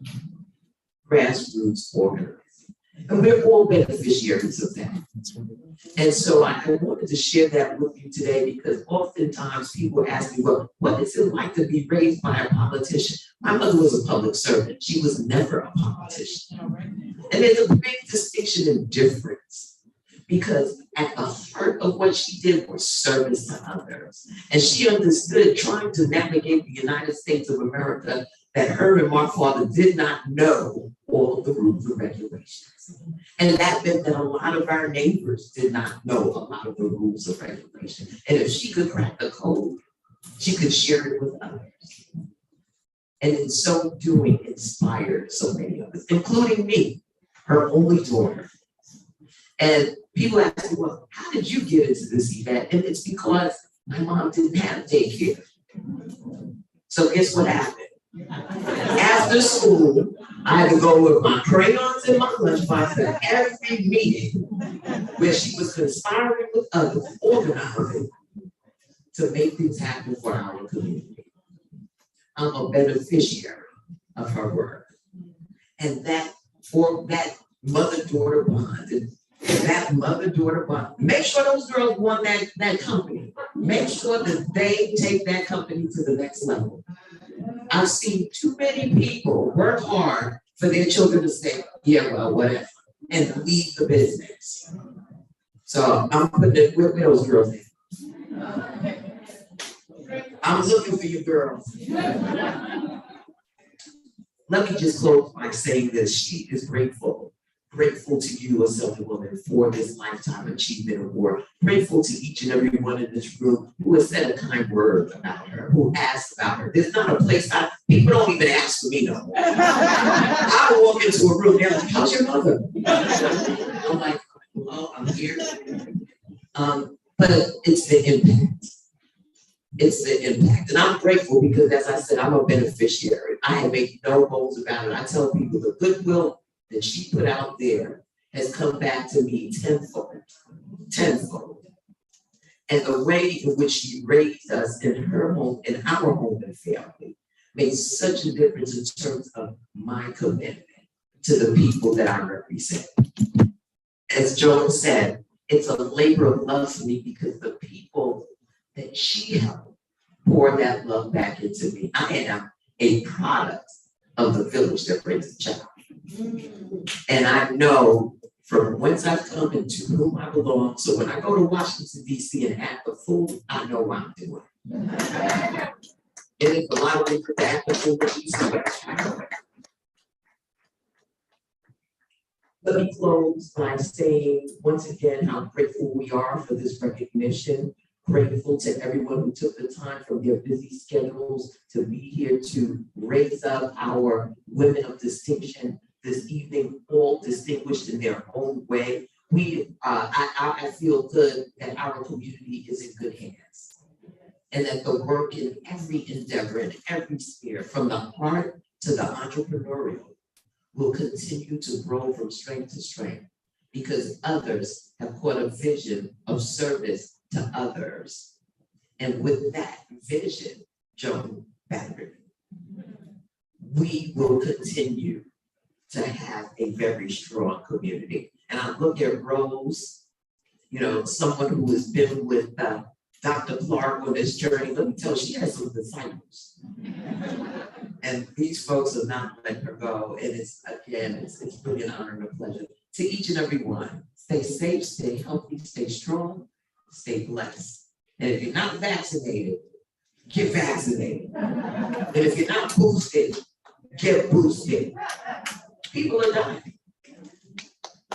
And there's a new variant. That's why I got my mask. No, you know, what does the kids say? No disrespect. But let's take care of ourselves. And by doing so, take care of others. God bless you.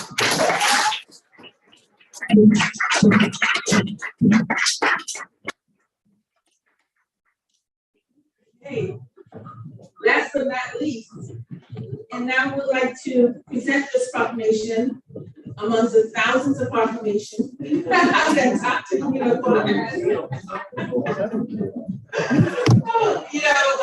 Someone was saying that, I think someone was reading about it, I said, yeah, Tom, yeah, when we had honored Dr. Clark, yeah, we honored her many times, yeah. And we're gonna continue to honor her because she's been not only a staple in our community. I mean, it's not a politician thing, it's not even a public servant thing, it's a force. She started a movement in our community. And everyone knows her. No matter what language you speak, you will always know Dr. Clark. My mother, who passed, before she passed, she told me that, that this Dr. Clark,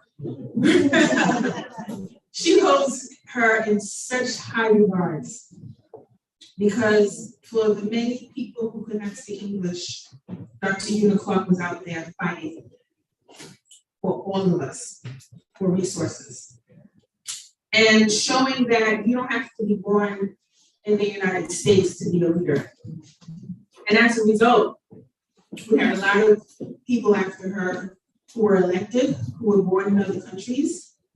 We even had dreamers and doctors who are now state elected officials, city council members, and so forth. Yeah, Adriana was undocumented.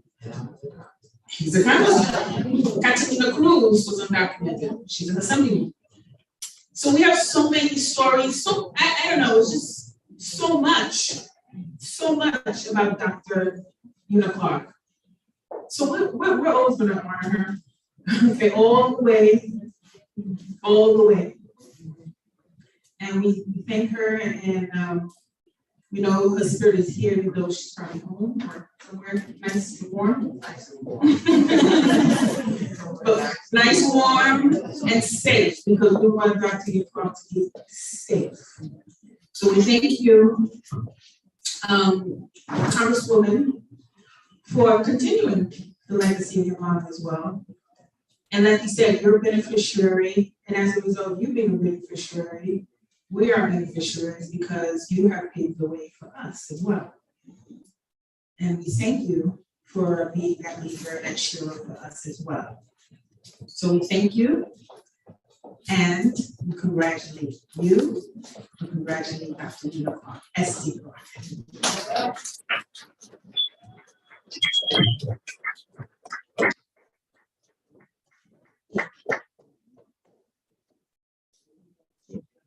Gotta send it all one back.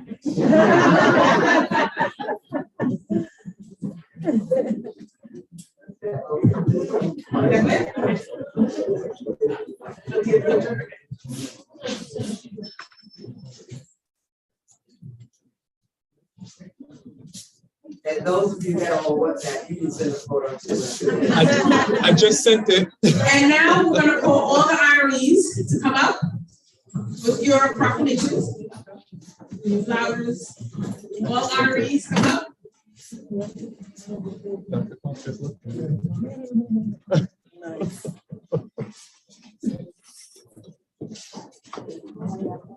Okay, so we have to let people get their pictures. We have a picture of everybody. Do we have a picture of all the armies? Do we have a picture of all the armies? So you have to create a collage or make a screen. Or make a We screen. want to thank you and congratulate each and every one of you Everybody's good. for being our Sheroes, our women of distinction. And we're gonna pray that you continue to have strength to do the work that you're doing to help deliver the many, many people in our community and the many of our own people. Thank you so much.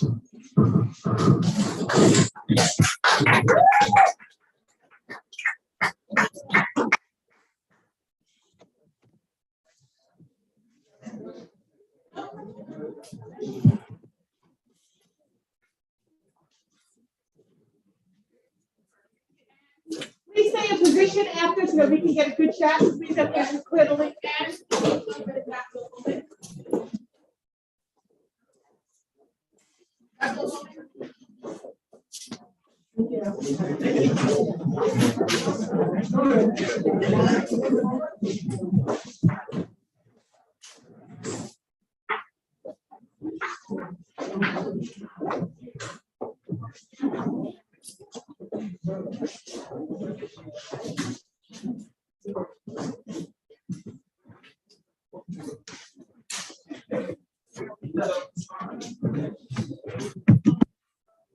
Yeah.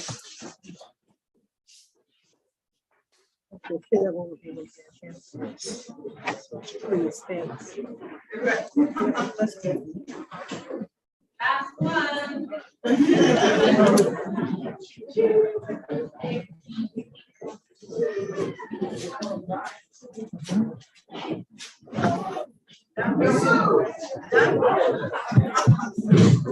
Okay, thank you, and we'll let the Rose to do the closing. Make sure you post. Like a Rose.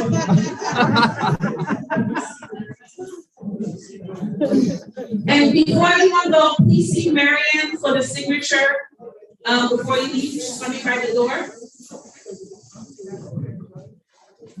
And also, everybody, don't forget the state of the district. Councilmember Farrell Lewis is having her state of the district this Sunday, March 27th at 3 p.m. at Midwood High School. Midwood High School. Okay, and now for the benediction. Okay, everyone, can we have some silence, please? Thank you, thank you. So, Father God, we just want to thank you for the assembly today. We want to thank you for this productive gathering today. And the honorees, we just ask that you continue to increase them as they decrease. We ask that you expand their territory, and as we leave out of this place, but never out of your presence, we ask that you continue to bless each of us, take us safely to where we have to go, and continue to watch over us. Thank you. Amen. Have a good night, everyone. Don't forget the petition, sign the petition.